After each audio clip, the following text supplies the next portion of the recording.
এছাড়াও যদি আমরা আরেকটু ভালোভাবে দেখার চেষ্টা করি, এখানে কিন্তু এই সেই টুনটুনির বাসাটি, এর মধ্যে যদি আমরা দেখি ছোট ছোট পাটের যে ইগুলো রয়, পাটের আঁশের যে অবশিষ্ট বা উচ্ছিষ্ট অংশ, সেই অংশ দিয়ে কিন্তু এই বাসাটার ভিতরে নির্মাণ কাজ চলছে বা নির্মাণ করা হয়ে গেছে। এর পাশাপাশি শিমুল তুলে বা শিমুল তুলার সমসাময়িক যে তুলে আছে, সেই তুলে দিয়ে কিন্তু ভিতরে কিছু তুলে দিয়ে দেওয়া হয়েছে।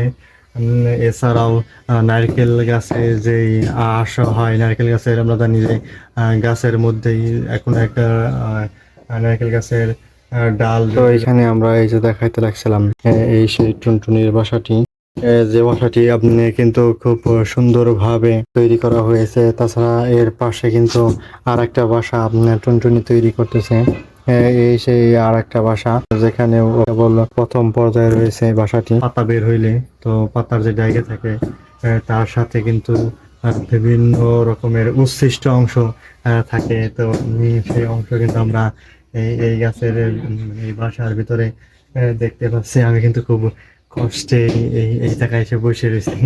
তো একটা হাড়ি টাইপের যে এগুলো বড় হাড়ি টাইপের, তার উপরে বসে টুনটুনি বাসা লক্ষ্য করছি যে এই বাসার মধ্যে আর কি কি আছে। এছাড়াও এই বাসার মধ্যে কিন্তু খুবই বাসাটা তো মসৃণ করে তৈরি করা হয়েছে। তো এই বাসার মধ্যে কিন্তু তেমন ভারী কোনো আনে নাই, যেখানে টুনটুনির খোসা লাগতে পারে বা টুনটুনি ব্যথা পেতে পারে, এমন কিন্তু কোনো বিষয় এখানে আনা হয় নাই। টুনটুনি যেন ব্যথা না পায় বা টুনটুনির যেন আলাদা বড় ধরনের কোনো খোসা না লাগে, টুনটুনি কিন্তু তার নিজের চমৎকার দক্ষতার সাথে এমনই কিছু সরঞ্জাম এনেছে। তো টুনটুনির টোটাল মেকানিজম কিন্তু দেখলেই কিন্তু আসলে হতবাক বা অবাক হওয়ারই বিষয়। তাছাড়া কিন্তু টুনটুনি তার নিজের। আসসালামু বন্ধুরা, আজ তোমাদের মাঝে একটি টুনটুনির বাসা দেখাবো। তো টুনটুনির বাসার কাছে তোমাদেরকে নিয়ে এসেছি। দেখো টুনটুনি কিন্তু খুব নিখুঁত এবং সুন্দরভাবে তার বাসাগুলো তৈরি করে থাকেন।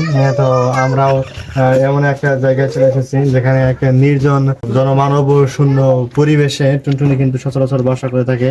যেখানে কোনো শিকারী বা শিকারী সমসাময়িক কোনো পর্যায়ের কিছু যাতে তাদের বাসায় আক্রমণ করতে না পারে। তো টুনটুনি কিন্তু সচরাচর 2 থেকে 4 বা 4টে ডিম পেড়ে থাকে। তো এখানে এই যে একটা টুনটুনির বাসা কি নিখুঁত দক্ষতার সাথে তো তাদের বাসাটা তৈরি করেছে। কিছু কিছু সময় কিন্তু 6 ডিমও তাদের বাসাতে দেখা যায়। আর টুনটুনি পাখি কিন্তু তাদের বাসাগুলো বানানোর সময় নিখুঁত বুদ্ধিমত্তা কাজে লাগিয়ে থাকে। তো বর্তমানে তো তারা কিন্তু মাকড়সার যে ইগুলো আছে, বাসাগুলো আছে, মাকড়সার বাসা যেই পদার্থ নিঃসৃত পদার্থ দ্বারা তৈরি করা হয়, সেই পদার্থ সংমিশ্রণের মাধ্যমেই কিন্তু টুনটুনি তাদের বাসা তৈরি করে থাকে। এই মাকড়সার বাসাগুলো গোছানোর মাধ্যমে কিন্তু তারা তৈরি করে থাকে।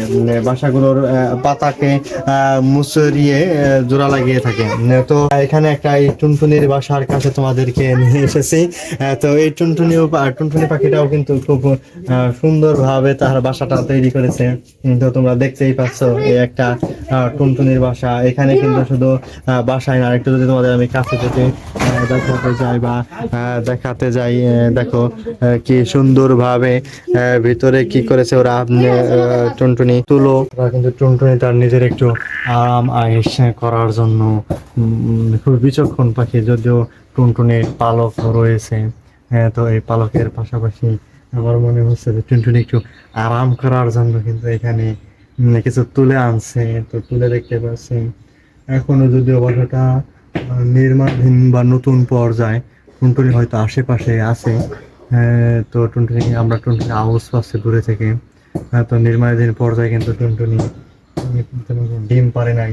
পাশাপাশি হয়তো তার কোনো বান্ধবী বা সহযোগী কোনো দল বা বন্ধু বান্ধব গ্রুপে কিন্তু এখানে আরেকটা বাসা বানাইতেছে, টুনটুনির বাসা। তো এই বাসাটা যদি আমরা দেখলাম, এর পাশাপাশি যে বাসাটা তৈরি করা হয়ে গেছে পর্যাপ্ত পরিমাণে, বা তৈরি করার মতো আর কোনো পর্যায়ে নেই, এখন শুধু ডিম পারবে। এই ডিমে কিন্তু টুনটুনি ডিমে তা দিবে, তা দেওয়ার পরে ফুটফুটে টুনটুনির বাচ্চা হবে, খুব সুন্দর সুন্দর বাচ্চা।